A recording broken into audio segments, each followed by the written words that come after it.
Jake first saw her on a rainy Tuesday morning in October. He was running late for his economics class when he decided to grab a quick coffee from the student center. The place was packed with students trying to escape the cold weather outside, but somehow she stood out from everyone else. She sat alone at a small table near the big windows, surrounded by perfectly organized textbooks and colorful pens arranged in neat rows. Everything about her seemed careful and planned. Her notebook was open to pages filled with tiny, precise handwriting that looked more like art than regular notes. She wore a light blue sweater that looked expensive, but not flashy, and her long black hair was pulled back with a simple clip. What caught Jake's attention wasn't just how she looked, but how she watched everything around her. She seemed to study people the same way other students studied their textbooks. Someone laughed loudly at the next table. She would glance over and tilt her head slightly like she was trying to solve a puzzle. When a group of friends hugged goodbye, she watched with the same curious expression. Their eyes met by accident when Jake was looking for an empty chair. The moment she noticed him looking at her, her face turned bright red. Not just a little, pink but deep red, that spread from her cheeks all the way to her ears. She quickly looked down at her books and pretended to be very busy reading. Jake could see her hands shaking slightly as she turned the pages. Something about that reaction made Jake forget about being late for class. Instead of grabbing his coffee and rushing out, he found himself walking toward her table. He told himself he was just being friendly to someone who looked new and maybe lonely. "Excuse me," he said softly, not wanting to startle her. "Is this seat taken?" She looked up at him with wide eyes and shook her head quickly. No, please sit." Her English was clear but careful, like she was thinking about each word before saying it. Jake sat down and noticed her textbooks were all brand new, with price stickers still on, some of them. Her economics book was open to the same chapter they were covering in his class, but her notes were incredibly detailed, with small drawings and charts filling the margins. "I'm Jake," he said, offering his hand for a handshake. "I am Mika," she replied, shaking his hand briefly before pulling hers back quickly. Her face turned red again, and she looked down at her notebook. "Are you taking Professor Johnson's economics class?" Jake asked, pointing to her textbook. "Yes, but it is very difficult for me," Mika said, her voice getting quieter. "I understand the numbers and the concepts, but when other students ask questions or make jokes, I feel lost." Jake noticed her accent had a musical quality to it, and she spoke more slowly than most people, choosing her words carefully. "Where are you from?" he asked. "Japan? A very small place in the mountains." "You would not know it," she said then. Quickly added, "I came here 3 weeks ago for university." "That's amazing," Jake said, and he meant it. "I can't imagine moving to a completely different country for school. It takes a lot of courage." Mika looked surprised by this comment. "Courage? I do not feel brave. I feel like I am pretending to be someone I am not." Jake leaned forward, interested. "Do you mean? In my hometown, I knew how to act, what to say, what was expected of me. Here, everything is different. People smile at strangers on the street. They wear shoes inside the dormitory. They eat while walking. They speak so loudly in the library that I cannot concentrate." She paused, looking embarrassed. "I watch everyone like I am studying a foreign species." Jake laughed, but not in a mean way. "You know what? I think most of us are just pretending to. College is weird for everyone, even people like me who grew up here." This seemed to surprise Mika. "Really? Really? I mean, I've lived in this state my whole life, and I still don't know half the social rules. Like when someone says, 'How are you?' in the hallway, are you supposed to actually answer, or just say fine and keep walking?" For the first time, Mika smiled a real smile. "Yes, this confuses me too. And when people say we should hang out sometime, do they mean it, or are they just being polite?" "See, you're already figuring it out better than most people," Jake said. "The truth is, half the time we don't know what we mean either." They talked for another 20 minutes, with Jake asking questions about her hometown and Mika slowly becoming more comfortable. She told him about her village, where everyone knew everyone else's family for generations. where mountains surrounded every view, and where she had never been more than 50 miles from home till she got on the plane to America. Jake found himself fascinated by how she described simple things, like going to the grocery store or doing laundry in the dorm. Everything was an adventure for her, but also a source of anxiety. She carried a small notebook where she wrote down American customs and expressions she didn't understand, planning to research them later. "Would you like some help?" Jake asked, as other students started packing up to leave for their next classes. "I mean, if you want someone to explain the weird American college stuff." Mika's face turned red again, but this time she didn't look away. "You would do that, but you do not know me." "That's kind of the point," Jake said. "Getting to know someone new. Plus, you could probably teach me things, too. I've never traveled anywhere interesting." She considered this for a moment, then nodded slowly. "Yes, I would like that very much." They exchanged phone numbers, and Jake suggested they meet at the same table tomorrow at the same time. As he gathered his things to finally head to class, he noticed Mika was already writing in her small notebook. "What are you writing?" he asked. She looked up with a shy smile. "I am writing American boy offered to help without expecting anything in return." "Very different from what I expected," Jake grinned. "What did you expect?" "I do not know," she said honestly. "But not kindness from a stranger." As Jake walked to his economics class, he realized he was looking forward to tomorrow's coffee meeting more than he had looked forward to anything in weeks. There was something intriguing about Mika's perspective on things he took for granted. She made him see his own world through fresh eyes. The next morning, Jake arrived at the student center a few minutes early and found Mika already at their table. Textbooks arranged in the same perfect order as before. When she saw him approaching, her face turned that familiar shade of red, but she waved at him with a small smile. "Good morning, Jake," she said as he sat down. "Good morning, Mika. Ready for another lesson in American weirdness?" She laughed and opened her small notebook. "I have been making a list of questions." Jake looked forward to seeing what was written on those pages, knowing that whatever Mika had observed and puzzled over would probably make him think about his own culture in ways he never had before. For the next 7 days, Jake and Mika met at the same corner table every morning at 10 o'clock. It became their routine, something Jake looked forward to more than his favorite TV show or weekend plans. But what made these meetings special wasn't just the conversation, it was watching Mika's face turn bright red. Every single time she saw him walking toward her, day one was the worst. When Jake approached the table, Mika was reading her economics textbook with intense focus. Ow. The moment she looked up and saw him, her face went from normal to tomato red in about 2 seconds. She dropped her pen, knocked over her water bottle, and tried to clean up the mess while saying sorry, sorry, over and over again. "Hey, it's okay," Jake said, grabbing some napkins to help. Oh. "It's just water." But Mika was so embarrassed that she could barely speak for the first 10 minutes. She kept touching her cheeks like she could feel how red they were, which only made them redder. Jake pretended not to notice and just started talking about normal things like the weather and their classes until she relaxed. Day 2 was a little better, but not much. This time Mika saw Jake coming from across the room and had time to prepare herself. She took deep breaths and tried to look casual. But when he sat down and said good morning, her face still turned bright pink. She managed to say good morning back without dropping anything, which Jake considered progress. "I have been practicing," she admitted quietly. "Practicing what?" Jake asked. "Talking to American people without becoming red like a strawberry," she said, which made Jake smile because her description was so cute and accurate. "Well, you're doing better," he lied kindly. "Yesterday you were more like a tomato. Today you're just a light strawberry." Mika covered her face with her hands and groaned. "This is so embarrassing.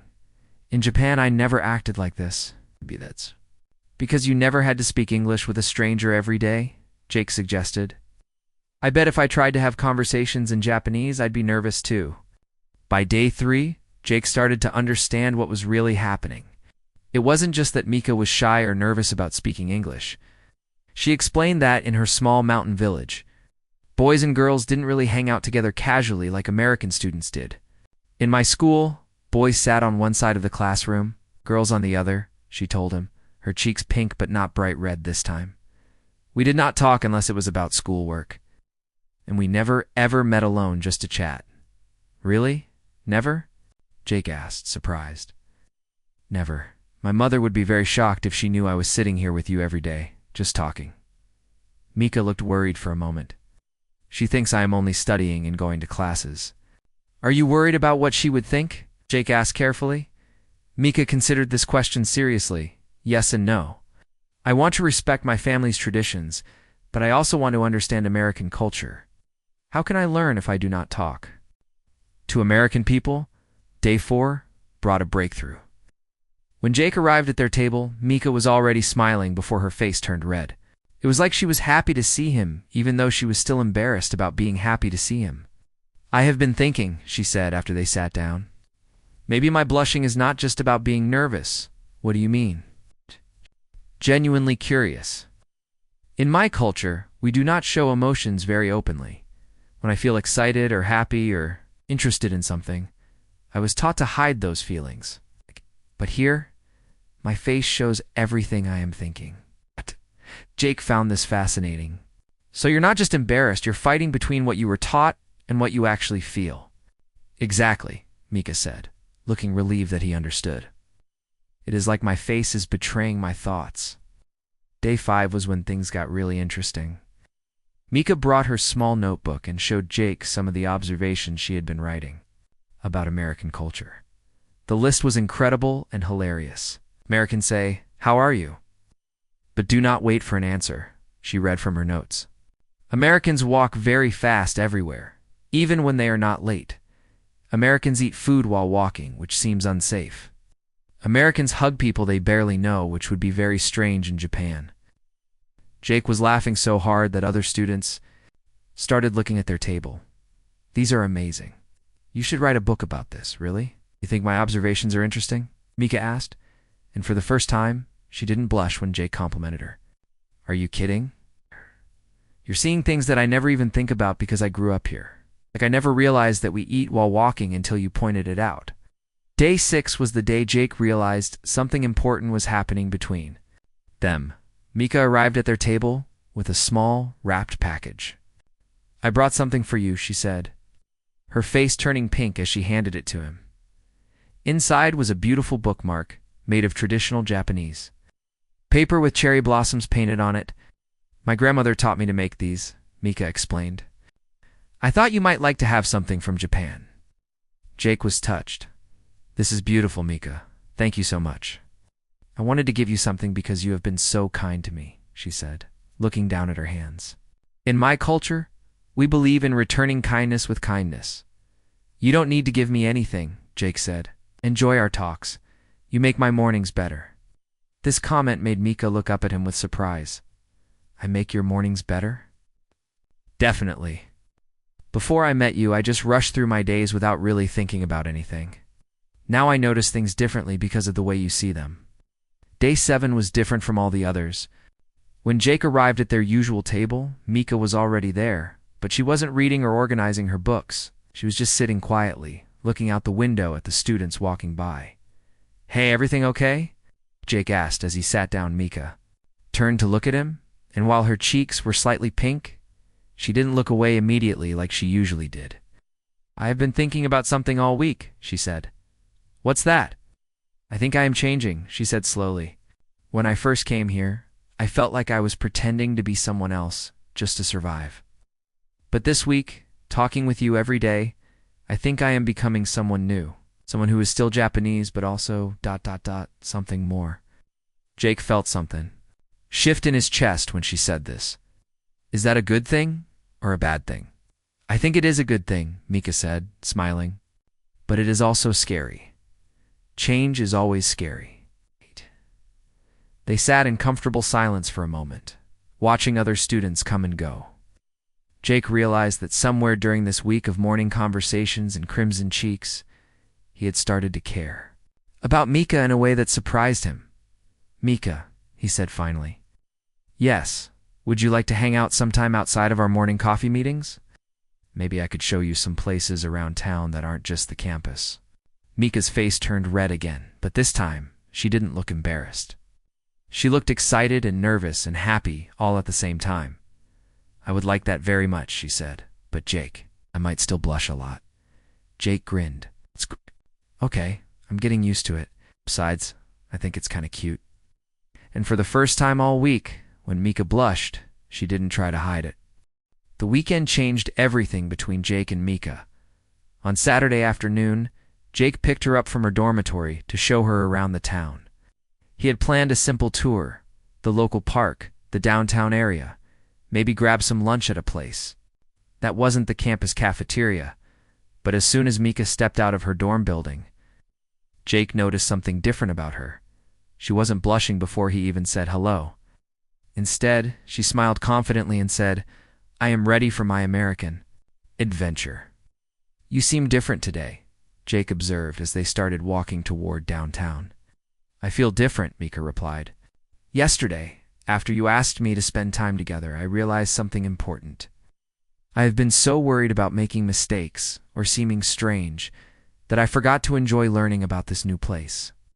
Their first stop was the town park, where families were having picnics and kids were playing on the playground. Mika watched everything with her usual careful attention. But now she started asking questions instead of just observing silently.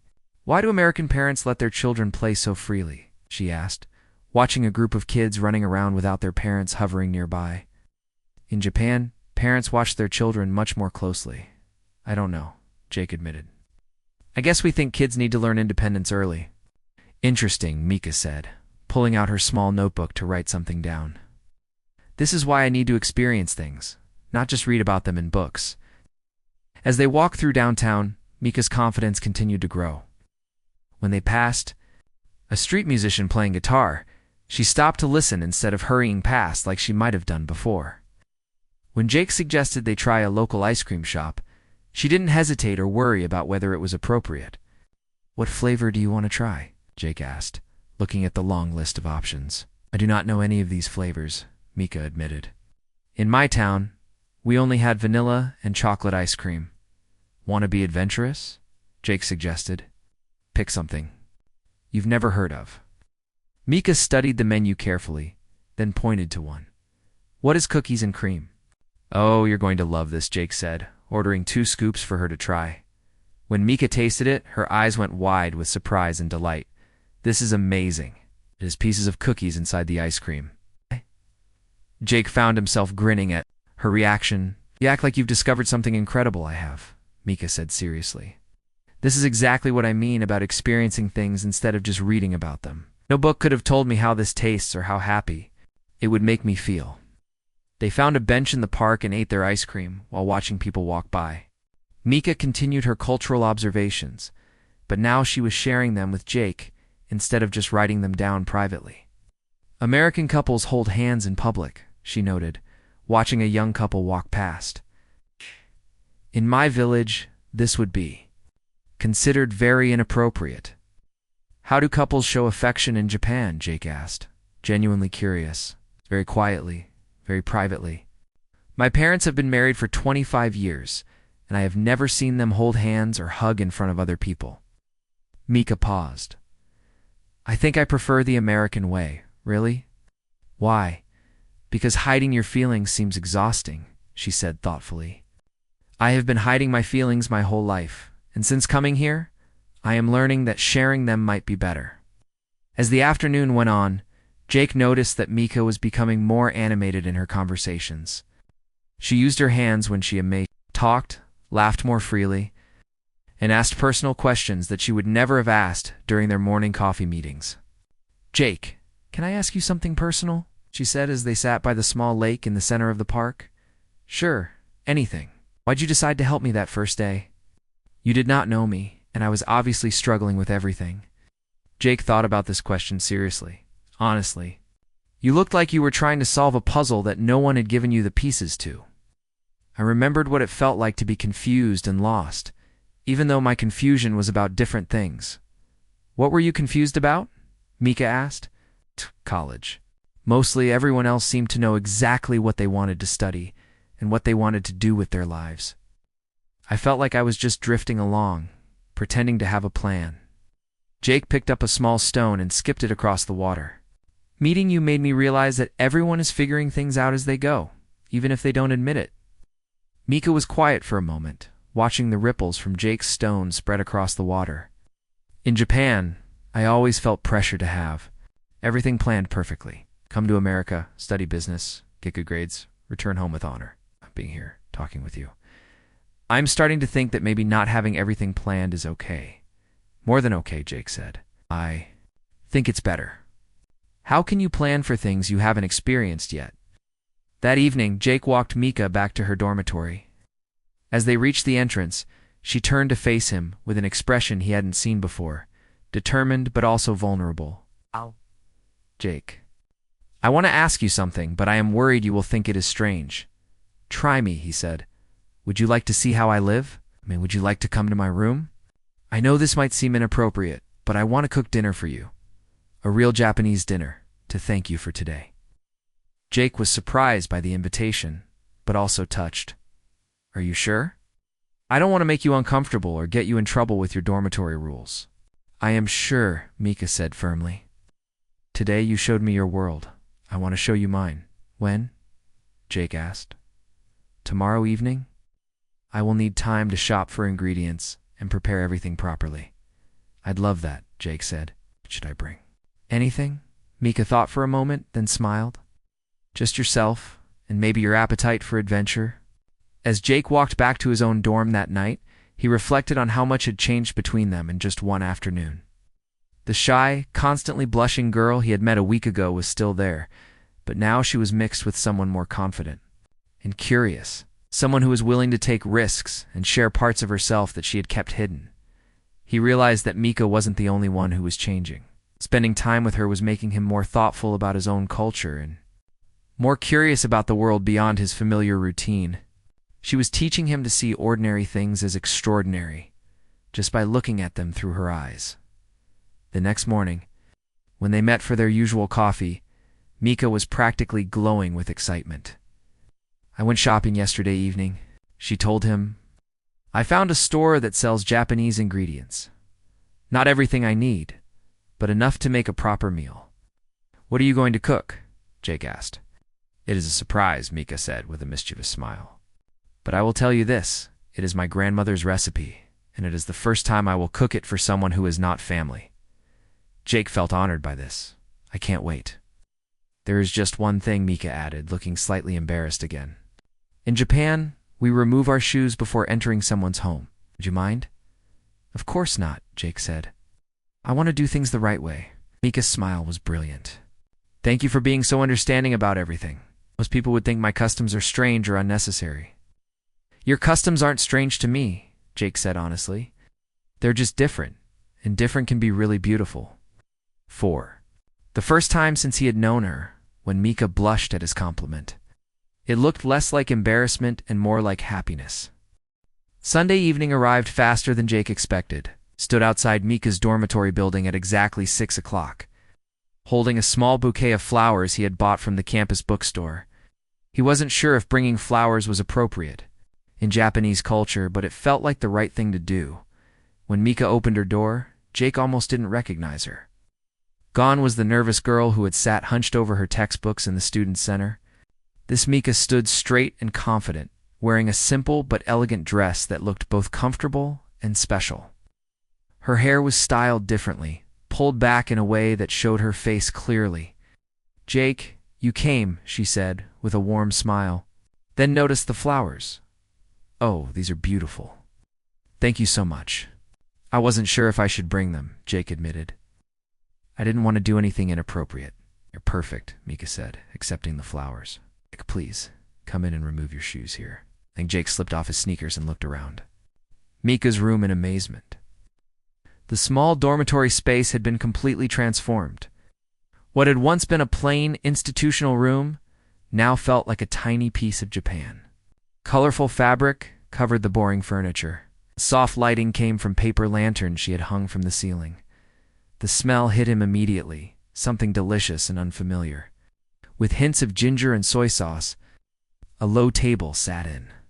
The center of the room, surrounded by cushions on the floor, everything was arranged perfectly, like a scene from a movie about traditional Japanese life. "Mika, this is incredible," Jake said, looking around in wonder. "How did you do all this?" "Have been preparing since yesterday," she said, looking pleased with his reaction. "I wanted you to experience a real Japanese dinner, not just Japanese food served American style. It smells amazing in here." Ow. "What are you cooking?" "My grandmother's recipe for chicken teriyaki, but the real kind, not the American version. Also, Japanese rice, miso soup, and some vegetables prepared the way my mother taught me." Mika gestured toward the cushions. "Please sit. I need to finish the last few things." Jake settled onto one of the cushions, trying to figure out the most comfortable position. Sitting on the floor wasn't something he was used to, but he didn't want to complain. As Mika moved around her small kitchen area, he watched her work with a grace and confidence he had never seen before. "You seem so different here," he said. "It's like you're completely comfortable." "I am comfortable," Mika replied, stirring something.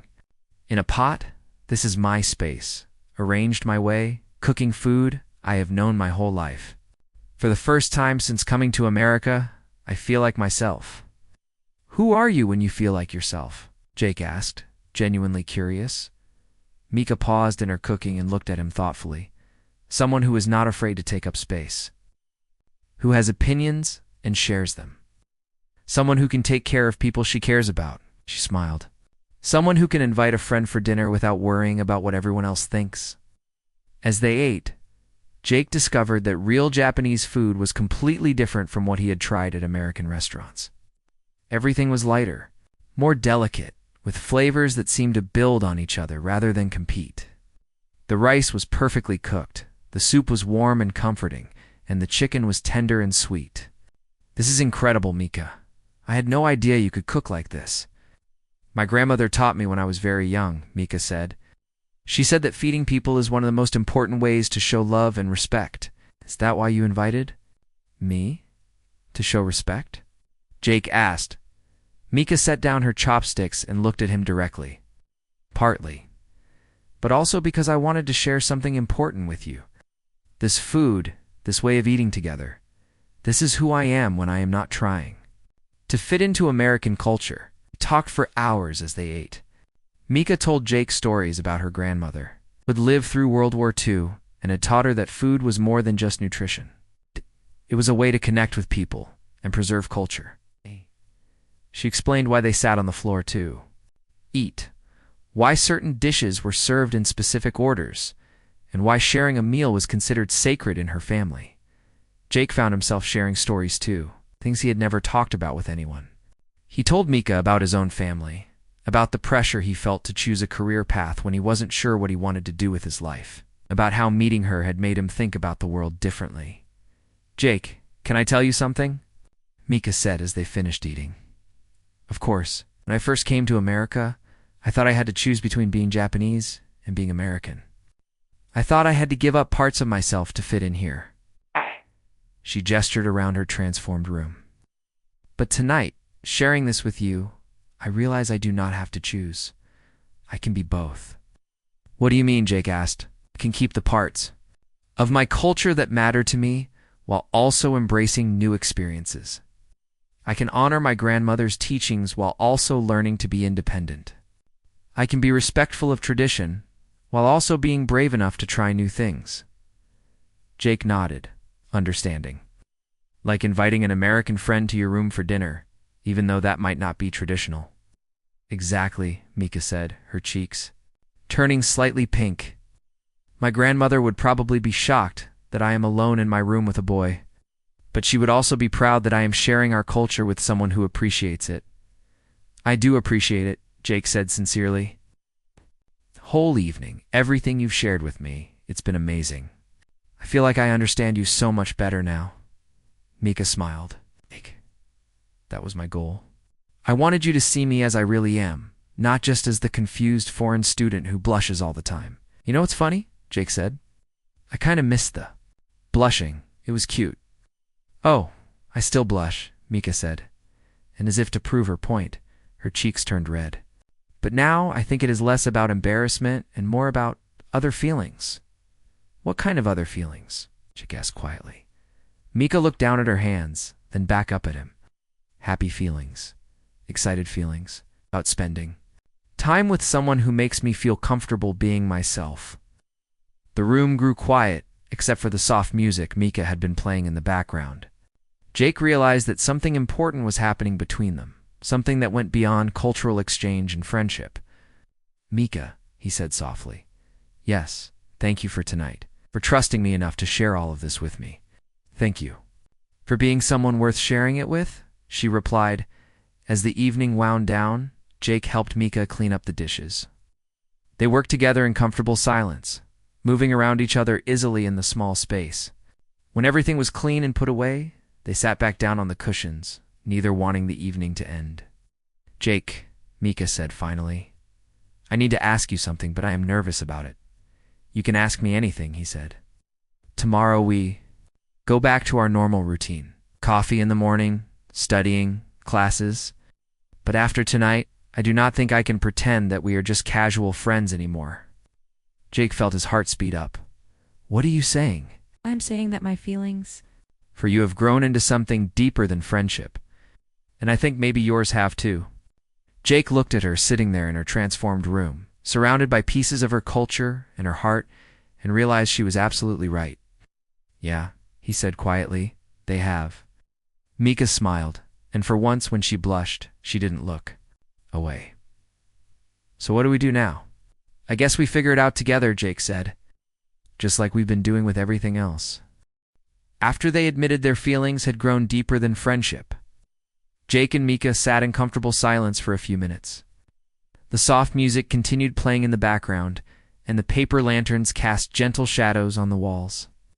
Jake, you could see that Mika was thinking about something important, but he didn't want to rush her. Finally, Mika spoke. I need to tell you something about my culture, about the rules I grew up with. Okay, Jake said, settling back on his cushion to listen. In my village, girls and boys do not spend time alone together like this, ever.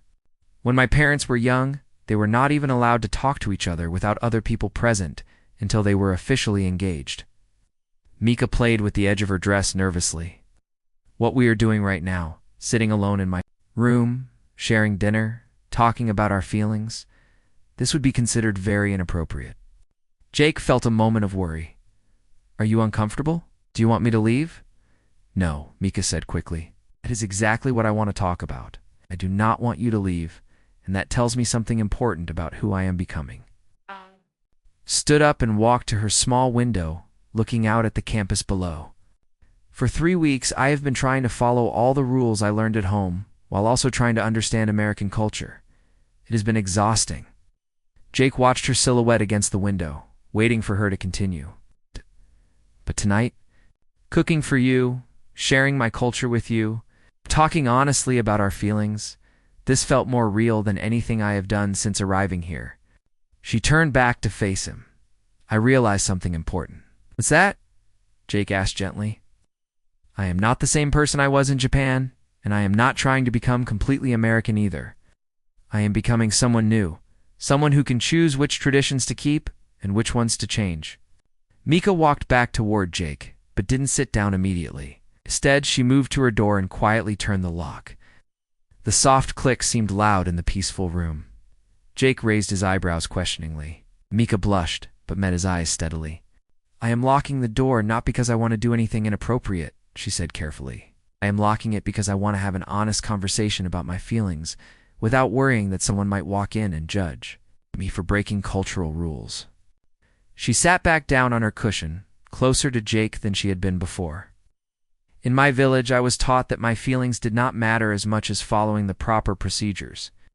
But here with you, I am learning that my feelings are important and valid. Jake nodded, understanding how significant this moment was for her. What are you feeling right now? Mika took a deep breath. I am feeling grateful that I met someone who is patient with my cultural confusion.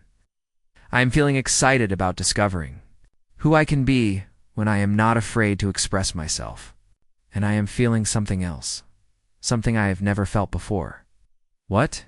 Jake asked softly. I am feeling like I want to be close to someone, not because it is expected or arranged, but because I choose to be. Her cheeks turned pink, but she didn't look away. I want to be close to you. Jake felt his heart racing. Mika, I want that too, but I want you to be sure. I don't want you to do anything that makes you feel guilty or conflicted later. That is exactly why I know this is right, Mika said with a small smile. You care more about my comfort than about getting what you want? That tells me I can trust you with my feelings. They moved closer together on the cushions until they were sitting side by side. Jake could smell the light perfume Mika wore and see the way the lantern light made her eyes sparkle. Can I hold your hand? Jake asked. Mika nodded and extended her hand toward him. When their fingers intertwined, she sighed softly. In my country, this would be considered very intimate. How does it feel? Jake asked. She said simply. It feels like I am exactly where I am supposed to be. They talked quietly for hours, holding hands and sharing dreams they had never told anyone else. Mika talked about wanting to start her own business that would help connect Japanese and American companies. Jake shared his secret wish to travel and write about different cultures around the world. Maybe we could travel together someday, Jake suggested tentatively. I would like that very much, Mika said. You could write about the places we visit. And I could help you understand the business side of different cultures. As the night grew later, they found themselves lying on the soft rug Mika had placed in the center of the room, still talking and laughing quietly. They stayed fully clothed and appropriate. But there was an intimacy in their conversation and closeness that neither had experienced before. Jake, Mika said, turning on her side to face him. Thank you for being patient with me while I figure out who I want to be. Thank you for letting me be part of that journey, Jake replied, reaching out to gently touch her cheek. You're incredible, Mika. You're brave and smart and thoughtful, and you make me want to be a better person. Mika's eyes filled with happy tears. You see me the way I want to be seen, not as the confused foreign girl who doesn't understand anything. You were never just confused, Jake said. You were observant and thoughtful. You were trying to understand a whole new world while keeping the best parts of your own culture. That takes incredible strength. As dawn began to lighten the sky outside Mika's window, they realized they had talked through the entire night. Neither felt tired, though. They felt energized and happy and deeply connected. I should probably go before people start waking up, Jake said reluctantly. I know, Mika agreed. But before you do, I want to say something. What's that? Night, being able to be completely honest about my feelings. Being able to choose intimacy instead of having it chosen for me, this has changed me. I feel like I finally know who I am when I am not trying to be what other people expect.